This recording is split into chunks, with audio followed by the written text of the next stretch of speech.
మీకు అరుణాచలం గురించి నేను కొన్ని మాటలు విజ్ఞాపన చేస్తాను అని చెప్పి ఉన్నాను. మనకి అష్టమూర్తి తత్వము అని శివతత్వంలో ఒక మాట చెప్తారు. భౌరంభాంశనలో నిలోంబర మహార్నాథో హిమాంసు పుమాన్ ఇత్యాభాతి చరాచరాత్మకమిదం యస్యైవ మూర్త్యష్టకం నాణ్యకించన విద్యతే విమృశతాం యస్మాత్ పరస్మాత్ విభో తస్మై శ్రీ గురుమూర్తయే నమగిదం శ్రీ దక్షిణామూర్తయే అని శంకర భగవత్పాదులు దక్షిణామూర్తి స్తోత్రంలో అంతటా ఉన్నటువంటి పరమేశ్వర చైతన్యాన్ని గుర్తించలేనప్పుడు సాకారోపాసన శివుని దేనియందు చూడవచ్చు అన్న దాని గురించి చెప్పారు. అందులోనే ఈ అష్టమూర్తి తత్వాన్ని చెప్తారు. కంచిలో పృథివీలింగం, జంబుకేశ్వరంలో జలలింగం, అరుణాచలంలో అగ్నిలింగం, చిదంబరంలో ఆకాశలింగం, శ్రీకాళహస్తిలో వాయులింగం, కోణార్కలో సూర్యలింగం, సీతాగుండంలో చంద్రలింగం, కాఠ్మండూలో యజమానలింగం. ఈ 8 అష్టమూర్తులు. ఈ 8 కూడా ఈశ్వరుడే. కాబట్టి నీ కంటితో చూసి ఉపాసన చెయ్యడానికి యోగ్యమైనటువంటి పరమశివ స్వరూపములు. ఇందులో మీకు కంచిలో ఉండేటటువంటి పృథివీలింగం మీకు తెలుసు. ఆ పృథివీలింగం కాంచీపురంలో ఉంది. కాంచీపురంలో ఒక గొప్ప విచిత్రం ఉందండి. కంచిలో 1000 పైచిలకు శివాలయాలు ఉన్నాయి. కానీ కంచి నగరం ఎక్కడ వరకు ఉందో ఆ పరిధిలో ఎక్కడ అమ్మవారు ఉండదు శివాలయంలో. అన్ని శివాలయాలకి కలిపి ఒక్కటే శక్తి కేంద్రం కామాక్షి అమ్మవారి దేవాలయం. ఆఖరికి మసీదులకు సంబంధించినటువంటి ఊరేగింపులు కూడా కంచిలో చిత్రం ఏమిటంటే అమ్మవారి గుడికే ప్రదక్షిణం చేస్తాయి. అన్ని దేవాలయాలకు సంబంధించిన ప్రదక్షిణలు అమ్మవారి గుడిని ప్రదక్షిణంగా పెడతాయి. అంత పవిత్రమైనటువంటి క్షేత్రం కంచి. అసలు ఆ మాటకొస్తే దక్షిణ భారతదేశంలో ఉన్న ఏకైక మోక్షపురి కంచి. ఎందుకంటే అయోధ్య, మధుర, మాయా, కాశీ, కాంచి, అవంతిక, పురి, ద్వారవతి చైవ సప్తైతే మోక్షదాయక. అందులో దక్షిణ భారతదేశంలో ఉన్నది కంచి ఒక్కటే. అక్కడ ఉన్నది పృథివీలింగం. అందుకే మల్లె నూనెతో అభిషేకం, అక్కడ నీటితో చెయ్యరు. రెండవది జంబుకేశ్వరంలో జలలింగం. ఆ శివలింగం దగ్గర జంబుకేశ్వరంలో ఎప్పుడూ నీళ్లు ఊరుతుంటాయి. కానీ ఆ నీటిని ఎవరి మీద ప్రోక్షించడం కానీ అది చెయ్యరు. కాబట్టి నీరు శివుడే అని చెప్పడానికి జలలింగమై ఉన్నాడు. మూడవది చిదంబరంలో ఆకాశలింగం. నేను తరచూ దీని గురించి మీకు చెప్తుంటాను. చిదంబరంలో ఉండేటటువంటి స్వామిని సాకారుడిగా చూడాలంటే కనకసభ అంటారు దాన్ని. అక్కడ నటరాజస్వామిగా చూడాలి. ఒకచో ఒక గమ్మత్తైన విషయం చెప్తారు. నటరాజస్వామి వారికి కాళికాదేవికి పోటీ జరిగింది. ఇద్దరిలో ఎవరు ఎక్కువ తాండవము చేయగలరు అంటే, స్త్రీ చేస్తే తాండవము అనరు, లాస్యము అంటారు. ఎవరు చేయగలరు దీన్ని? నాకు తెలిసినంత వరకు విశాఖపట్నంలో సంపత్ కుమార్ బృందం అని ఒకటి ఉండేది. మహానుభావుడు ఆంధ్రజాలరీ చేస్తుండేవారు ఆయన. నేను ఆ రోజుల్లో విశాఖపట్నంలో ఉద్యోగం చేసేవాడిని. ఇంటికి వచ్చేస్తూ సాంబమూర్తి కళామందిరంలో కూర్చుంటే నిజంగా ఆయన ఆ జాలరీ వేషంలో ఆ పడవ ఆ సముద్రంలో తెడ్డు వేస్తూ వెడుతున్న దృశ్యాన్ని చేసేవారు. అద్భుతం. మహానుభావుడు ఉమాసంపత్ అని ఆయన భార్య గారు ఉండేవారు. వాళ్ళిద్దరూ ఇది చేస్తుండేవారు. ఈ తాండవము, లాస్యము ప్రదోష వేళలో నిజంగా కైలాస పర్వతం మీద ఉన్నట్టు ఉండేది. అది చేసినప్పుడు శంకరుడు ఎలా నర్తిస్తే కాళిక అలా నర్తించింది. అసలు ఇద్దరిలో ఎవరు నటరాజని పిలవాలి అన్న విషయం తేలలేదు. ఈ స్థితికి వెళ్ళిపోయిన స్థితిలో శంకరుడు ఏం చేశాడంటే, ఇంకా అక్కడే పళ్ళెంలో ఉన్న కుంకుమనందు తన బొటనవేలిని ముంచి ఎత్తి కాళికాదేవి యొక్క లలాటమునందు బొట్టు పెట్టాడు అని ఒకచో నేను చదివిన విషయం మీకు ప్రస్తావన చేస్తున్నాను. కానీ స్త్రీ పురుషుడి ముందు అంత పైకి కాలెత్తి లలాటమును తాకదు. కనుక సిగ్గుపడి కాళికాదేవి నిలబడిపోయింది. ఇప్పుడు నటరాజమూర్తిగా శంకరుడికి అభిషేకం చేశారు. నటరాజమూర్తి అంటే దాని స్థితి వేరు. అసలు సృష్టి స్థితి ప్రళయకర్తగా శివుడు ఉంటే దాన్ని నటరాజస్వామి అంటారు. ప్రతి కదలిక ఆయనదై ఉంటుంది. అటువంటి నటరాజస్వామిగా కనకసభలో ఉంటాడు. అదే స్వామి ఆకాశలింగంగా అంతరాలయంలో ఉంటాడు. ఆకాశలింగం అంటే మీరు చిదంబరం వెడితే మీ దగ్గర మారేడు దళాలతో ఉన్నటువంటి మాలలు తీసుకుంటారు, తీసుకెళ్ళి ఓ గోడ మీద వేస్తారు. వేస్తే పాపం కొంచెం తెలియని వాళ్ళు ఏం చేస్తారంటే, శివలింగం ఎక్కడండి, శివలింగం ఎక్కడండి అని ఇలా ఇలా చూస్తూ ఉంటారు. చూస్తుంటే ఆఖరికి వాళ్ళు ఇంకా పదండి అయిపోయింది పూజ అంటారు. అయిపోయింది పూజ అంటే అసలు శివలింగమే కనపడలేదు, ఇంత దూరం వచ్చిన వాళ్ళు బెంగెట్టుకుని అసలు శివలింగం ఏదండి అంటారు. అంటే వాళ్ళు ఇదే శివలింగం అని గోడ చూపిస్తారు. ఇదేమిటి ఇది శివలింగం ఏమిటి అనుకుని వెళ్ళిపోతే అక్కడ ఉన్న వాళ్ళు అంటారు, అర్థం కాకపోతే అది చిదంబర రహస్యం అండి అంటే. చిదంబర రహస్యం అంటే ఏమిటంటే ఆకాశము అంటే అంతటా వ్యాప్తి చెందినది. అంతటా ఉన్న శివుణ్ణి ఎక్కడున్నాడని మళ్ళీ ప్రత్యేకం మీరు చూపిస్తారు. అందుకని అక్కడ ఏం ఉండదు, గోడ ఉంటుంది, దానికే పూజ అంతే. అంతటా ఉన్నాడు, అది లోపల తెలుసుకుని పూజ చేయడం. కాబట్టి చిదంబరం ఆకాశలింగం, శ్రీకాళహస్తి వాయులింగం. మీకు తెలుసు అక్కడ 2 జ్యోతులు వెలుగుతుంటాయి ఎప్పుడు. మనకి సైన్స్లో ఏమిటంటే ఆక్సిజన్ లేకపోతే దీపం నిధనం అయిపోతుంది అని. అందుకని విదేశీయులకి ఎంతసేపు కూడా మనకి ఉన్నటువంటి ఆరాధనా విధానాన్ని వాళ్ళు హేతువుని చూడడానికి ప్రయత్నించేవారు. కాబట్టి విదేశీ పరిపాలనలో ఏం చేశారంటే శ్రీకాళహస్తిలోకి గాలి రాకుండా దేవాలయాన్ని మూసేశారు. ఆక్సిజన్ అయిపోతుంది కదా, అప్పుడు ఈ దీపాలు ఏమవుతాయో చూద్దామని. ఎన్ని రోజులైనా ఆ దీపాలు అలా వెలుగుతూనే ఉన్నాయి. గాలిలో ఆక్సిజన్ అయిపోయినట్టుగా అక్కడ ఉన్నటువంటి పరికరములు చూపిస్తున్నాయి, కానీ దీపాలు మాత్రం వెలుగుతున్నాయి. ఏ గాలి లేకపోయినా 2 దీపాలు గాలి కొట్టుకుంటున్నట్టు ఇలా కొట్టుకుంటుంటాయి ఇప్పటికీ. అలా వాయురూపుడైనటువంటి పరమాత్మ శివుడే అని చూపించడం కోసమే శ్రీకాళహస్తిలో వాయులింగం. అందుకే ప్రాణము ఉన్నది ప్రాణము పోయినది అంటే భవతి వీడున్నాడు అనడానికి ఏమిటి గుర్తు? ఊపిరి. ఆ ఊపిరి ఆగిపోయింది అనుకోండి, శవం వెళ్ళిపోయినాడు, అమంగళ స్వరూపం అయిపోయింది అంటున్నాం. అందుకే శ్రీకాళహస్తిలో శివలింగం పశ్చిమాన్ని తిరుగుతుంది. అక్కడ పశ్చిమాన్ని తిరిగితే గుర్తు ఏమిటంటే పశ్చిమం సూర్యాస్తమయం. శ్రీకాళహస్తి వెళ్ళి నమస్కారం చేసినటువంటి వాడికి ఆఖరి ఊపిరి నడుస్తుండగా ఈశ్వరుడే ఆ ఊపిరిని భగవత్ సంబంధమైన నామముగా మార్చి వీడు చిట్ట చివరి ఊపిరిలో ఈశ్వరనామం చెప్పాడు కాబట్టి వీడిని నా పాదాల దగ్గర పెట్టుకుంటున్నానని తాను తీసుకుంటాడు. కాబట్టి పశ్చిమానికి తిరిగి శ్రీకాళహస్తిలో ఉంటాడు. అంతర్లీనముగా అది మనకి జరిగే ప్రయోజనం, అది వాయులింగం. కాబట్టి కంచియందు పృథివీలింగం, జంబుకేశ్వరంలో జలలింగం, చిదంబరంలో ఆకాశలింగం, శ్రీకాళహస్తిలో వాయులింగం. పంచభూత లింగాలుగా చూడండి. పోనందాక తిరువణ్ణామలై అంటే అరుణాచలానికి వస్తే అగ్నిలింగం. ఇప్పుడు మీరు ఒక్క విషయాన్ని గమనించండి. పృథివీలింగం అంటే మీకు తెలుస్తోంది పృథివీ, జలలింగం అంటే తెలుస్తోంది నీరు, ఆకాశలింగం అంటే తెలుస్తోంది ఏమీ లేకుండా అంతటా పరమాత్మ ఉన్న స్థితి. అలాగే మీకు వాయులింగం తెలుస్తోంది దీపముల కదలిక చేత. అప్పుడు అగ్నిలింగం అన్న దగ్గర ఏది ఉండాలి? అగ్నిహోత్రం ఉండాలి కదండి. మీరు అరుణాచలంలో శివలింగం దగ్గరికి వెళ్ళి దర్శనం చేసుకున్నారనుకోండి, ఏ ప్రశ్న వెయ్యాలి గురువుని శిష్యులు? అయా కంచి వెడితే పృథ్వీలింగం ఉందండి, మిగిలిన చోట్ల భూతములు తెలుస్తున్నాయి, మరి ఇక్కడ కూడా అగ్నిహోత్రం ఉండాలి కదండి, ఇక్కడ అగ్నిహోత్రం లేదు కదా, మరి ఇది అగ్నిలింగం అని ఎలా పిలుస్తారు అని అడగాలి కదా. ఇక్కడ రాశీభూతమైన జ్ఞానాగ్ని, అది జ్ఞానాగ్నియే.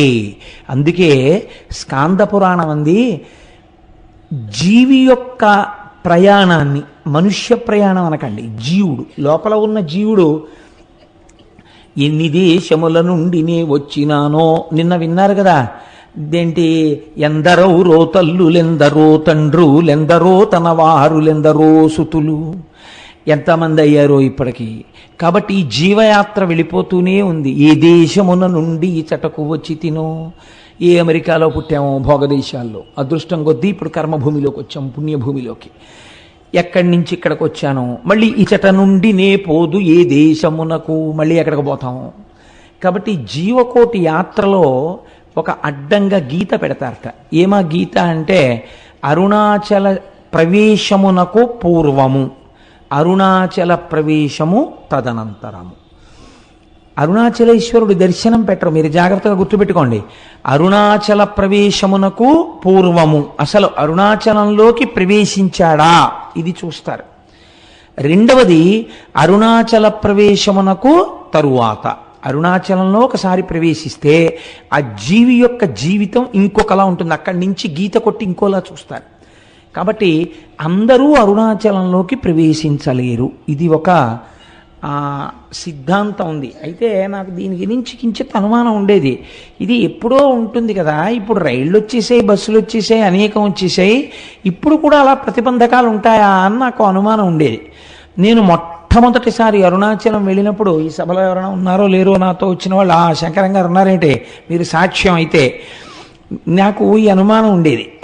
చిత్రం ఏంటంటే, మేము చెన్నై నుంచి అరుణాచలం వెడుతుంటే వ్యాన్ బరస్ట్ అయిపోయింది. బరస్ట్ అయిపోతే దిగిపోయి కూర్చున్నాం. వాడు వెళ్ళి టైర్లు తెచ్చి మళ్ళీ టైర్లు మార్చాడు.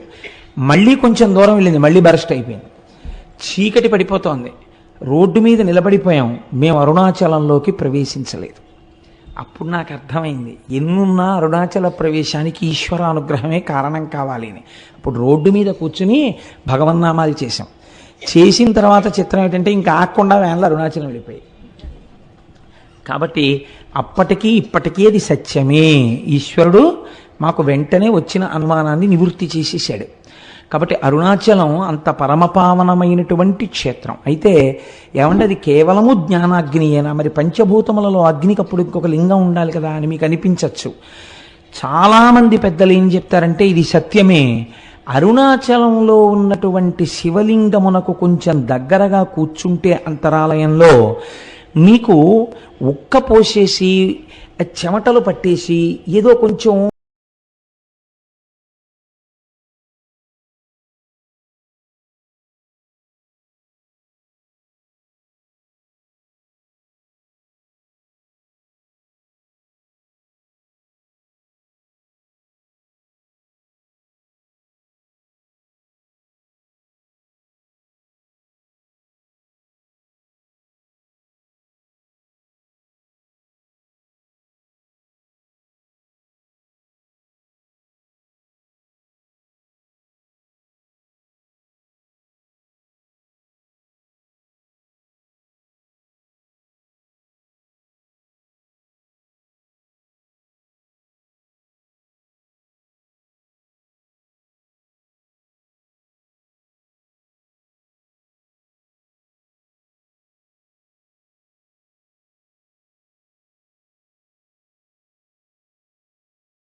కావ్యకంఠ గణపతి ముని యొక్క తపస్సుకి తొందరగా పలికినటువంటి ప్రదేశం నైరుతి లింగ స్థానం.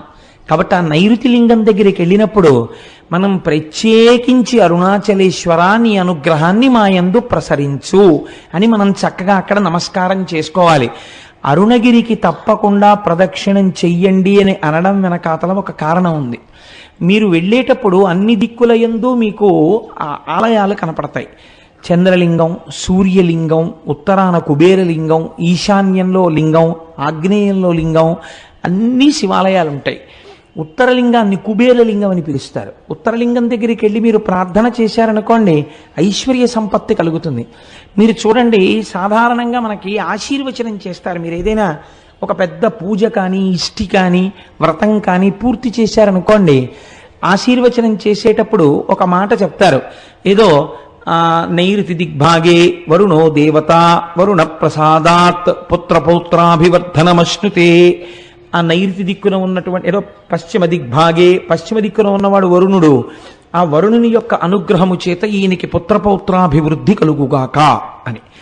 అలాగే మనకి మహన్యాసం చేసేటప్పుడు మనం ఇలా వెనక్కి తిరిగి ఓ నమస్కారం, ఇలా ఓ నమస్కారం, ఇలా ఓ నమస్కారం, ఇలా ఓ నమస్కారం అర్చక స్వామి చేస్తుంటారు. ఆయన్ని చూస్తూ ఆయన ఎడి తిరుగుతున్నాడు, అలా మనం ఇలా ఇలా ఇలా తిరుగుతూ ఉంటాం తప్ప మంత్రంతో సమన్వయం మనకి జరగదు లోపల. ఎందుకంటే మనకి సరిగ్గా అర్థం కాదు, అలా అర్థమయ్యేటట్టు చెప్పేవాళ్ళు లేరు. కాబట్టి ఏమైపోతుందంటే ఉట్టినే పాపం అలా అలా తిరుగుతుంటాడుగా, ఆయన భక్తి అయింది. కానీ మీకు తెలియకుండానే మీరు అరుణగిరికి ప్రదక్షిణం చేసేటప్పుడు అన్ని దిక్కుల నుండి మీరు ఏం కోరుకుంటున్నారో అవి ఈయగలిగినటువంటి దిక్పాలకులకు శాసకుడై ఉన్నటువంటి పరమశివుని యొక్క దర్శనం మీకు అన్ని దిక్కులా కలుగుతుంది. కలగడం వల్ల ఇహమునందు మీకు సమస్త సమృద్ధి కటాక్షింపబడుతుంది. కాబట్టి అరుణాచల లింగానికి, అరుణాచలేశ్వరుడికి ఆ కొండకి ప్రదక్షిణం చెయ్యడంలో అంత విశేషమైన ప్రాముఖ్యం. కొన్ని చెప్పకపోతే నాకు కడుపుబ్బ తీరదు, అదొక విర్రి నాకు. కాబట్టి చెప్తాను, ఇది కూడా చెప్పాలా అని అనుకోకండి. మనం పశ్చిమ దిక్కుకు వెళ్ళినప్పుడు ఆది అన్నామలై అని ఒక క్షేత్రం ఉంటుంది, ఒక దేవాలయం, శివాలయం ఉంది. ఆ ఆది అన్నామలై క్షేత్రం దేవాలయం దగ్గరికి వెళ్ళేటప్పటికే ఈసారి మేము కనుమ పండుగ నాడు వెళ్ళాం. చక్క పెద్ద పెద్ద ముగ్గులేసి గొబ్బిళ్ళు పెట్టి గుమ్మిడి పూలు పెట్టారు. పెడితే మా వాళ్ళు వచ్చిన భక్తుల్లో కొంతమందికి మంచి మంచి పాటలు వచ్చు, గొబ్బిళ్ళ పాటలు. ఆ గొబ్బిళ్ళ పాటలు పాడుతుంటే మాతో వచ్చిన వాళ్ళందరూ ఆ గొబ్బిళ్ళకి చక్కగా నాట్యం చేస్తూ కన్నెపిల్లలకి మంచి భర్తలు రావాలని ప్రదక్షిణాలు చేయించి పాటలు పాడించి ఎంత ముచ్చట్లాడామో, ఎంత సంతోషం పడ్డామో శివుడి సన్నిధానంలో ఆ పండగ చేసుకుంటూ. అసలు కనుమ అంటే మీరు అరుణాచలంలో చూడాలి. పశువుకి పూజ కదండి. పశు రూపంలో నిలబడిన వాడెవరు? నందీశ్వరుడు. మీరు చూసి తీరాలి. మొన్న కనుమ పండుగ నాడు నాతో వచ్చిన వాళ్ళందరూ ఇక్కడే ఉన్నారు. వీళ్ళందరూ అయితే ఎంత పొంగిపోయారంటే, కోటేశ్వరరావు ఎలాగో శివమహాపురాణం జరుగుతోంది కదా, మా అచ్చయ్య శాస్త్రి గారు అయితే ఎంత ముచ్చట పడిపోయారంటే, కోటేశ్వరరావు నేను పెద్ద నందించి ఏం చేస్తాను, కనుమ నాడు మన అందరం ఇక్కడ చేసినట్టే అలంకారం చేద్దామా అండి అని అడిగారు. మీకు చిత్రం తెలుసా?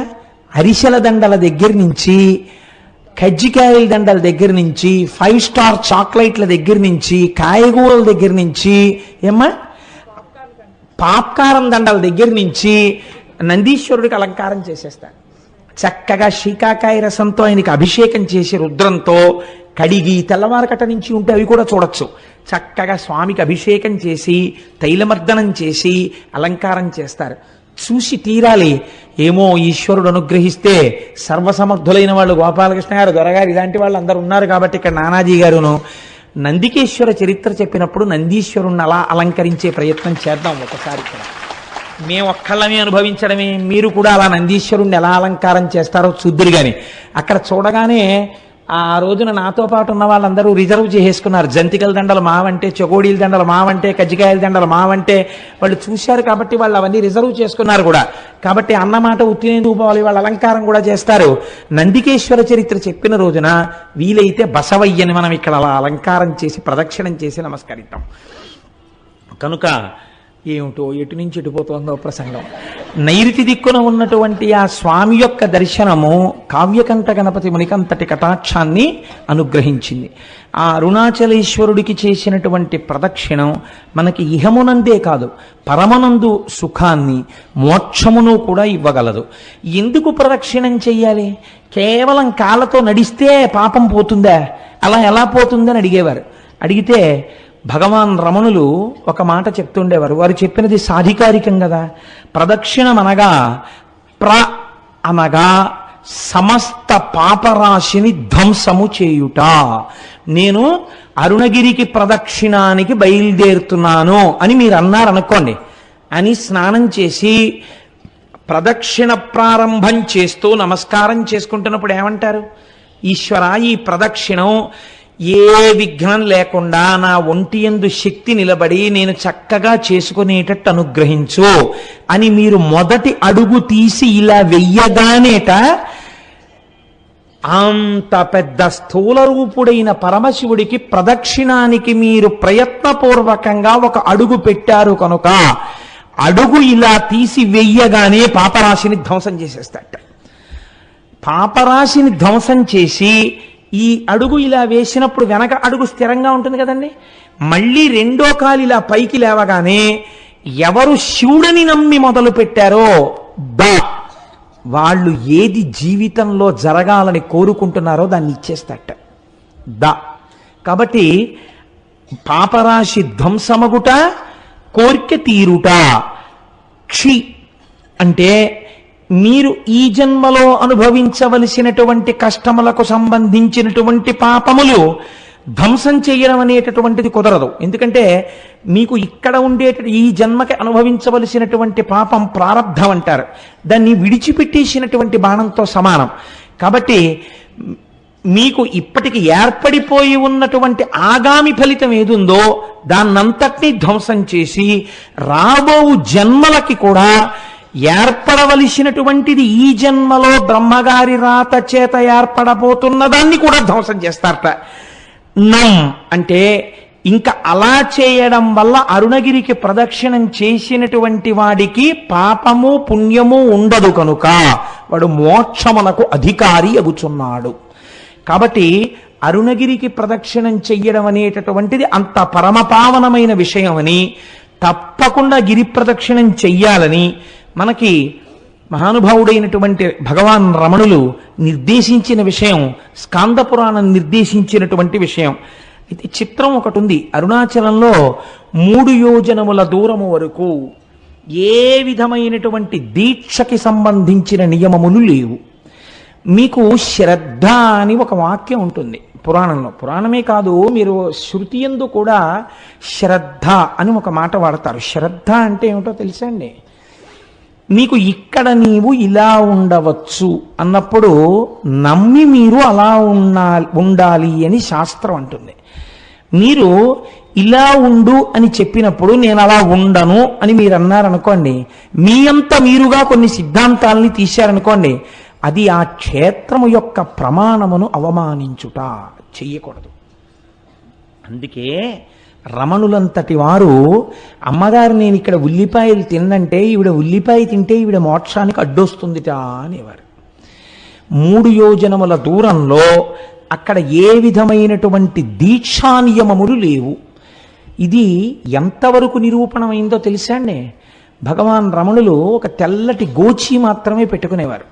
వారు గోచి పెట్టుకుని స్కందాశ్రమంలో ఉండగా ఒకానొకప్పుడు శృంగేరి పీఠం నుంచి కొంతమంది పండితులు వచ్చి అయ్యా మీరు ఆ వివాహం లేదు, మీకు సంసారం లేదు, మీరు సన్యాసి యొక్క జీవితాన్నే గడుపుతున్నారు, కాబట్టి మీరు కనీసంలో కనీసం పోనీ కాషాయాంబరములను ధరించకపోయినా పెట్టుకున్నటువంటి గోచి తెల్లది కాకుండా కాషాయం రంగు గోచి పెట్టుకుంటే బాగుంటుంది. అందుకే జ్ఞానముతో నిండినటువంటి వారు కాబట్టే సన్యాసి శరీరాన్ని విడిచిపెడితే ఇక దహనం చేయరు. అది జ్ఞానాగ్నితో కూడిన శరీరం కాబట్టి భూస్థాపితం చేస్తారు. కాబట్టి ఇప్పుడు మీరు కాషాయముతో ఉన్న గోచి పెట్టుకోండి అని అడిగారు. అడిగితే భగవాన్ నవ్వి అన్నారు, అలా కాదు, ఈ అరుణాచలం కొండకి 3 యోజనముల వరకు ఏ దీక్షకు సంబంధించిన నియమము లేదు, కాబట్టి తెల్లటి గోచి పెట్టుకున్నా దోషం లేదు అన్నారు. అంటే వాళ్ళు అన్నారు, మీరు అలా కాదు, కొంచెం ఆలోచించండి, మీరు నడుపుతున్న జీవితానికి తెల్లటి గోచి పెట్టుకోవడం అంత బాగులేదు, కాషాయం గోచి పెట్టుకుంటే బాగుంటుంది అని వారు భోజనానికి కిందకి దిగి వెళ్ళిపోయారు. ఎక్కడ నుంచి వచ్చాడో ఒక పరమ వృద్ధుడు ఒక ఆయన ఒక పుస్తకాల మూట మోసుకొచ్చాడు, రమణుల దగ్గర పెట్టాడు. నేను ఇప్పుడే స్నానం చేసి వస్తాను, ఈ పుస్తకాల మూట చూస్తుండు అని చెప్పి వెళ్ళిపోయాడు. శృంగగిరి నుంచి వచ్చినటువంటి పండితులు కిందకి వెళ్ళి స్నానం చేసి భోజనం చేసి మళ్ళీ కొండ మీదకి వచ్చారు రమణుల దగ్గరికి. వచ్చేటప్పటికి పుస్తకాల మూట అక్కడుంది, పైనున్న పుస్తకం ఎగురుతోంది. ఎగురుతున్న పేజీ దగ్గర ఏమిటి పుస్తకాలు అని వాళ్ళు ఇలా పేజీ మీద చెయ్యి వేసి చూశారు. చూస్తే దాని అనువాద పద్యాన్ని మీకు నేను వినిపిస్తున్నాను. అందులో ఉంది, యోజనంబులు 3 నిచట వాసమొనరించు వారగు వరనరులకు ఉండకుందను దీక్షాదులొకటి అయిన ఆశరహిత మత్సాయుజ్య ప్రాప్తి సిద్ధ ఈశుడగు నాయాజ్ఞచే నెలమిమీరా. ఇది ఈశ్వరాజ్ఞ, ఇక్కడ దీక్షా నియమములు ఏమీ లేవు. ఇక్కడ కొండకి 3 యోజనముల పరిధిలో ఎటువంటి దీక్షలో లేకపోయినా ఈ కొండ యొక్క అగ్ని ప్రసరణము చేత వారు మోక్షమునకు అధికారులగుచున్నారు.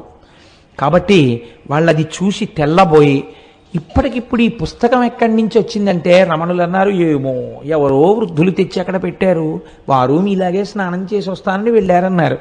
ఆ వృద్ధుడు తిరిగి రాలేదు. కానీ ఈ పద్యాన్ని చూసినటువంటి పెద్దలు మాత్రం రమణులు తెల్లటి గోచి పెట్టుకోవడం వెనకాతల పరమసత్యం ఉంది అని తిరిగి వెళ్ళిపోయారు. అలా నిరూపించినటువంటిది ఆ అరుణగిరికి ఉన్నటువంటి గొప్పతనాన్ని నిరూపించిన సంఘటన అక్కడ జరిగింది.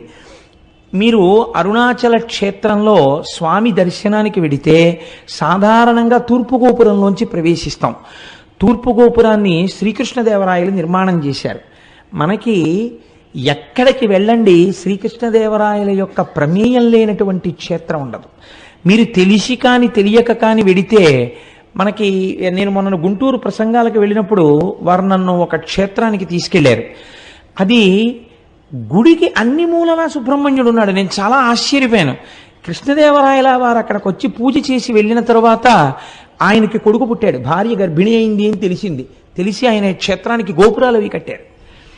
అలాగే ఆ మహానుభావుడు ఆయన తూర్పున గోపురాన్ని కట్టారు. దక్షిణ భారతదేశంలో ఉన్నటువంటి అన్ని దేవాలయాల గోపురాల కన్నా తలెత్తి చూసే గోపురాల్లో అదొకటి అని పెద్దలు చెప్తారు. అంత పెద్ద గోపురం కనపడుతుంటుంది. మీకు ఉత్తర దిక్కున ఒక గోపురం ఉంది. ఆ గోపురంలోకి ఒక్కసారైనా వెళ్ళి బయటికి రావాలి. ఉత్తర గోపురంలోకి అంటే సమయం లేక వెళ్ళలేకపోతే అది వేరే విషయం అనుకోండి. ఎప్పుడైనా ఉత్తర గోపురంలోకి ఎందుకు వెళ్ళి బయటికి వస్తారంటే, అమ్మణ్ణి అమ్మన్నను ఒక ఆవిడ ఉండేది అరుణాచలంలో. ఆవిడ సంకల్పం చేసింది ఒక రోజున. ఉత్తర దిక్కున అంత పెద్ద గోపురం ఉండేది కాదు అప్పటికి. ఆవిడ ఏమనుకుందంటే, ఈశ్వర, నేను ఐశ్వర్యవంతురాలను కాను, నేను ప్రతి ఇంటికి వెళ్ళి చందా అడుగుతాను, వచ్చినటువంటి డబ్బులతో గోపురం కడతానని ఆవిడ ప్రతి ఇంటి ముందుకి వెళ్ళి నిలబడితే ఇంట్లో ఎక్కడో బీరువా తాళం వేసి లోపల ఉన్న చెస్ట్లో ఎంత డబ్బు ఎన్ని డినామినేషన్స్లో ఉన్నాయో ఆవిడకి కనపడేది. ఆవిడ ఇంటి ముందు నిలబడి, ఉత్తర గోపురం కడదామనుకుంటున్నాను, మీ ఇంట్లో 12,346 రూపాయల 62 పైసలు ఉందిగా బీరువాలో, ఇన్ని 100 కాగితాలు ఉన్నాయిగా, ఇన్ని 50 కాగితాలు ఉన్నాయిగా, గుడి కట్టడానికి చందా ఇయ్యి అనేది. ఇంట్లోకి వెళ్ళి డబ్బులు ఎక్కడితే అంతా ఉండేది. ఇంట్లో ఎక్కడ దాచినా ఆవిడ చెప్పేది. అందుకని ఆవిడ వచ్చేటప్పటికే పట్టుకెళ్ళి చందా ఇచ్చేసేవాడు. అలా ఆ అమ్మణ్యమ్మన్ సంపాదించినటువంటి చందాల రూపంలో వచ్చినటువంటి సొమ్ముతో ఆవిడ పెద్ద గోపురం కట్టింది. ఆ గోపురాన్ని అమ్మణ్యమ్మన్ గోపురం అని పిలుస్తారు ఇప్పటికీ. మీకు బహుశా ఇలా ఎక్కడా ఉండదు, ఒక్క అరుణాచలంలో మాత్రం ఆ గోపురం ఉంటుంది. అది అమ్మవారి అనుగ్రహంతో అటువంటి స్థితి కలిగింది కాబట్టి తప్పకుండా ఉత్తర గోపురంలోంచి ఒకసారి బయటికి వెళ్ళి లోపలికి వస్తూ ఉంటారు. సరే, మీకు ఈ అరుణాచలం దేవాలయంలోకి ప్రవేశించగానే ఒక సుబ్రహ్మణ్యేశ్వర స్వామి వారి యొక్క దేవాలయం కనపడుతుంది. అందులో మనందరం వెళ్ళి దర్శనం చేసుకున్నాం కదండి, వెడుతూనే వెళ్ళాం. ఆ సుబ్రహ్మణ్యేశ్వర స్వామి వారి దేవాలయం ఒక చిత్రమైనటువంటి దేవాలయం. ఎందుచేత అంటే అరుణగిరినాథుడు అని ఒక మహాభక్తుడు ఒక ఆయన ఉండేవాడు తిరువణ్ణామలైలో. ఆ అరుణగిరినాథర్ ఒకానొకప్పుడు చాలా దోషభూయిష్టమైన జీవితాన్ని గడిపాడు అని ఆయన జీవిత చరిత్ర చెప్తోంది. ఎందుచేత అంటే తల్లిదండ్రులు చనిపోతూ అక్క చెల్లెలకు అప్పచెప్పారు, కానీ ఆవిడ ఎంత కష్టపడి పెంచినా ఈయన మాత్రం దోషభూయిష్టమైనటువంటి నడువడితో ఉండేవాడు. ఆవిడ ఒకసారి నిలదీస్తే తన చరిత్ర గురించి తనకే అసహ్యం వేసి చచ్చిపోతానని ఆయన వెళ్ళి అరుణాచలంలో ఉన్నటువంటి ఒక సుబ్రహ్మణ్యేశ్వర స్వామి వారి గోపురం ఎక్కి ఆ గోపురం మించి కిందకి దూకాడు. కిందకి దూకితే సుబ్రహ్మణ్యేశ్వర స్వామి వారు తన రెండు చేతులతో పట్టుకున్నారు. సుబ్రహ్మణ్యేశ్వర స్వామి వారి యొక్క స్పర్శ కలగడం చేత ఆయన మహాకవి అయిపోయాడు. అరుణగిరినాథర్ అన్న పేరుతో సుబ్రహ్మణ్యుడి మీద ఎన్నో తమిళానికి సంబంధించినటువంటి పత్రికల్ని రచించాడు. అలా రచిస్తే ఆ దేశపు రాజు ప్రౌఢదేవరాయలు అని ఉండేవారు. ఆయన చాలా సంతోషించి తన ఆస్థానంలో ఒక జైనుడు ప్రధానంగా ఉండేవాడు కవిగా. ఆయన్ని సంబంధం అనబడే ఆయన్ని తీసేసి ఈయన్ని ఆస్థాన కవిగా తీసుకున్నాడు. ఈయన పరమభక్తుడై రోజు సుబ్రహ్మణ్యేశ్వర స్వామి వారి దర్శనం చేసి అర్చన చేస్తుండేవాడు. ఈ రాజు ఒక రోజున కోరిక కోరాడు, నాకు సుబ్రహ్మణ్య దర్శనం చేయిస్తావా అని. ఈయన అన్నారు, అరుణగిరినాథర్, సుబ్రహ్మణ్య దర్శనం చేయిస్తాను, కానీ ఆయన తేజస్సుని చూస్తే నీ కళ్ళు మాడిపోతాయి, చూడలేవు అన్నారు. మాడిపోయినా పర్వాలేదు, ఒక్కసారి నాకు ఆయన్ని చూడాలనుంది అన్నాడు. అయితే రా చూపిస్తానన్నారు. సుబ్రహ్మణ్యుడి దేవాలయంలోకి తీసుకెళ్ళి ప్రార్థన చేశారు. ఒక స్తంభంలోంచి సుబ్రహ్మణ్యేశ్వర స్వామి వారి యొక్క మూర్తి దర్శనమైంది. ఇప్పటికీ సుబ్రహ్మణ్యేశ్వర స్వామి ఉత్సవాలన్నీ అక్కడ దీపం పెట్టే ప్రారంభిస్తారు. అమ్మవారికి గాజులు తొడిగే ఉత్సవం కూడా ఆ స్తంభం దగ్గరే చేస్తారు. ఆ స్తంభంలోంచి స్వామి కనపడగానే ప్రౌఢదేవరాయలు చూశాడు, కానీ రెండు కళ్ళు మాడిపోయాయి. అప్పుడు మళ్ళీ అరుణగిరినాథర్ ప్రార్థన చేశాడు సుబ్రహ్మణ్యుణ్ణి.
వాళ్ళన్నింటితో కలిసి వచ్చాడు. అందరూ జంగమ వేషాలు వేసుకున్నారు.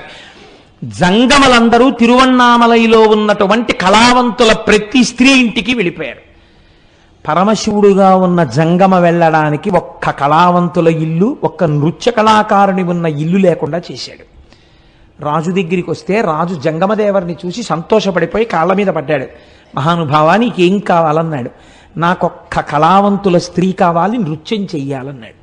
రాజు వెళ్ళి వెతికి తెమ్మన్నాడు. ఎవ్వరూ లేరు. ప్రమథగణాలు ఆ జంగమదేవర్ల వేషంలో అప్పటికే ప్రతి ఇల్లు చేరిపోయారు. అయ్య బాబోయ్, వచ్చినవాడు జంగమదేవర శివస్వరూపుడు, నా మాట ఎలా నిలబడుతుందని బెంగెట్టుకున్నాడు. ఆయన రెండవ భార్య సల్లమాదేవి అంది, మీరు బెంగ పెట్టుకోకండి, మీ మాట నిజం చేస్తాను, నేనే వెళ్ళి ఆ జంగమ ముందు నాట్యం చేస్తానంది. రాజు వెళ్ళమన్నాడు.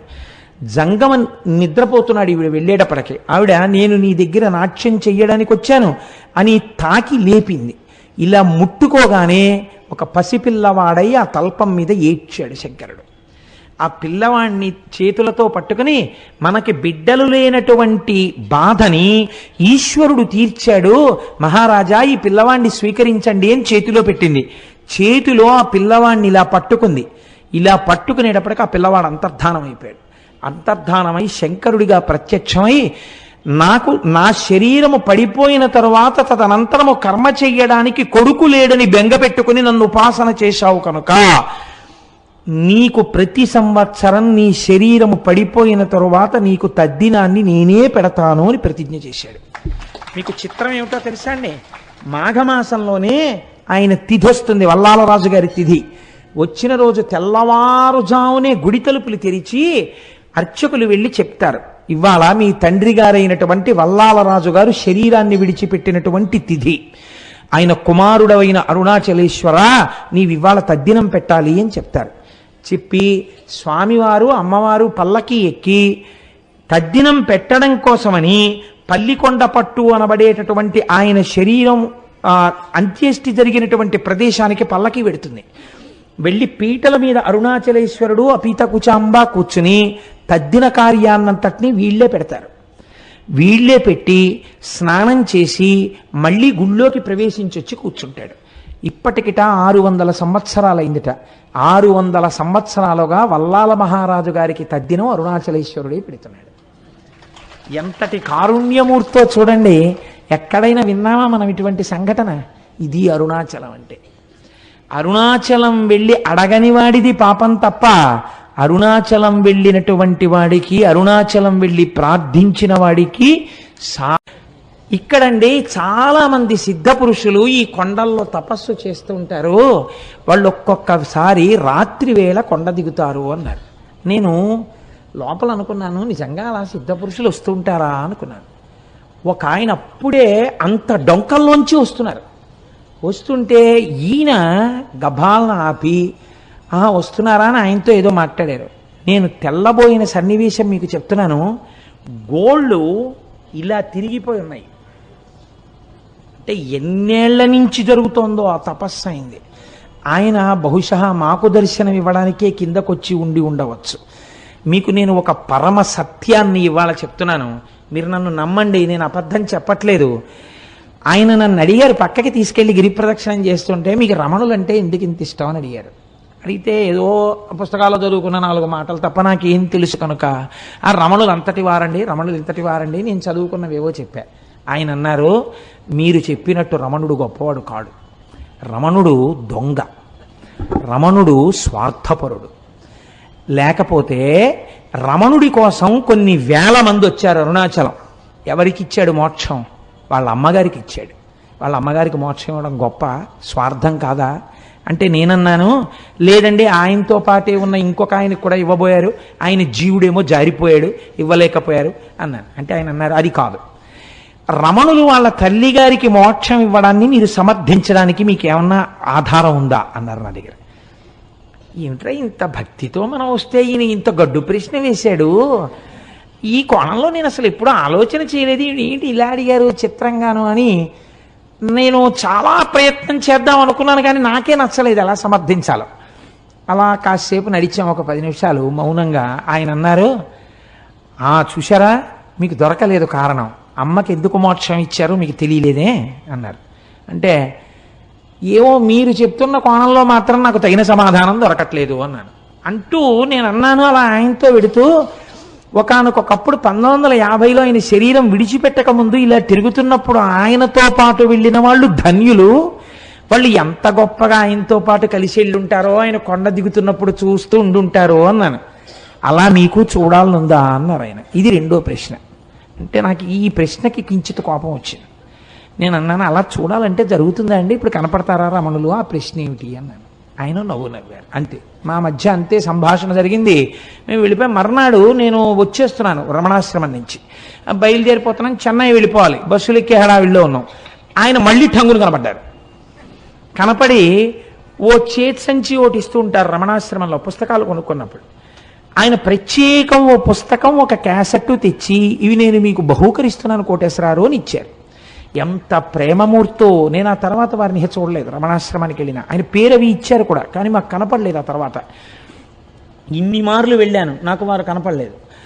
నేను ఇంటికి వచ్చి యథాలాపంగా పెట్లోంచి పుస్తకాలన్నీ కొనుక్కున్నవి తీసి అక్కడ పెట్టేసి వెళ్ళిపోబోతూ ఇలా గాలికి ఎగురుతుంటే ఒక పేజీ, ఆ పేజీ మీద చెయ్యేసి ఇలా చూశాను. రమణులు తల్లికే మోక్షం ఎందుకు ఇయ్యవలెను అని ఉంది దాని మీద. నేను తెల్లబోయి ఇదే కదా మన నేను అడిగారు అని చెప్పి నేను అది చదివాను. చదివితే రమణుల యొక్క తల్లి వృద్ధాప్యంలో ఆవిడ యొక్క కుమార్తె, అమ్మా నాతో చెన్నై వచ్చేయమ్మా, వీడి దగ్గర ఉంటే ఏం చూస్తాడు, నువ్వు నాతో వచ్చేస్తే ఇంకెంతో కాలం ఉండవు కదా, జాగ్రత్తగా చూస్తావంటే అమ్మగారు అన్నారు, మీతో వస్తే ఏం చేస్తారు? ఓ పరుపు మీద పడుకోబెడతారు, జాగ్రత్తగా చూస్తారు. నా ప్రాణోత్క్రమణం అయితే ఏం చేస్తారు? కొన్ని కోట్ల జన్మల నుంచి ఏం చేశారో అదే చేస్తారు. మీరు నన్ను తీసుకెళ్లి దహిస్తారు. వీడి దగ్గర ఉంటే ఏమవుతుంది? పోయే ప్రాణం ఎలాగో పోతుంది. వీడు జనన మరణములకు అతీతుడు, నా కొడుకు. వాడు జ్ఞాని. కాబట్టి వాడు నేను చచ్చిపోయిన తర్వాత నా శరీరాన్ని తన 2 చేతులతో పైకెత్తుతాడు. మీ దగ్గర ఉంటే వాడు ఎత్తాడు, వాడు రాడు తిరువన్నామల వదిలి. వాడు పైకెత్తి వాడు కాల్చడు. ఈ శరీరాన్ని పట్టుకెళ్ళి పక్షులు తింటాయని రక్కసిముళ్ళని ఇంతంతుంటాయి అరుణాచలం కొండ మీద, రక్కసిముళ్ళ పొదలలోకి విసిరేస్తాడు.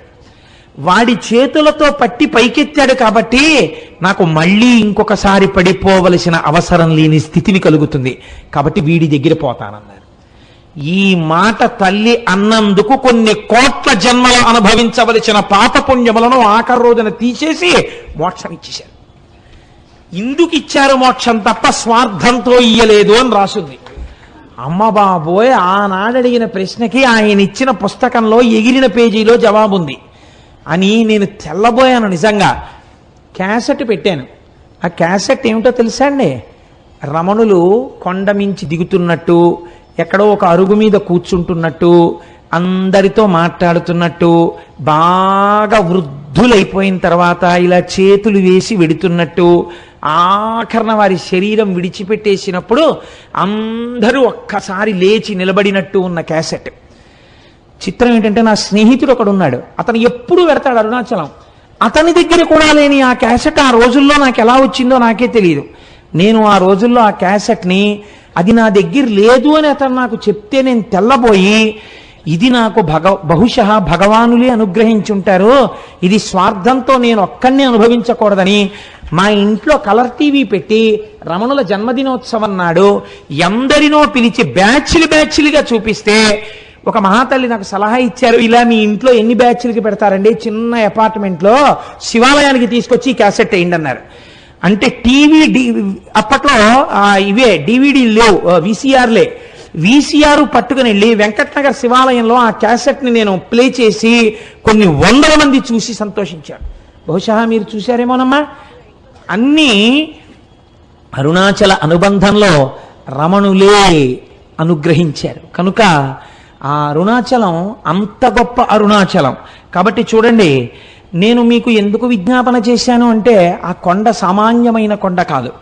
శివుడు అక్కడ స్థూల రూపంలో ఉన్నాడు, కొండగా ఉన్నాడు. అరుణాచలేశ్వరుడి దేవాలయమునందు శివలింగముగా ఉన్నాడు. అదే అరుణాచలం కొండ మీద దక్షిణామూర్తిగా ఇప్పటికీ ఉన్నాడు అని అంటారు. ఎందుచేతనంటే రమణ మహర్షి యొక్క శిష్యులు కొంతమంది అరుణాచలం కొండ శిఖరాల మీద కూర్చుని ఉండగా వారికి పాదుకలతో నడిచి వెళ్ళిపోతున్నటువంటి చప్పుళ్ళు వినపడ్డాయి. నేను సరిగ్గా చెప్పి ఉంటే పేరు, నాకు ఆ పేర్లు సరిగ్గా జ్ఞాపకం ఉండవు. చాడ్విక్ అనుకుంటాను, రమణుల శిష్యుల్లో ఒక ఆవిడ.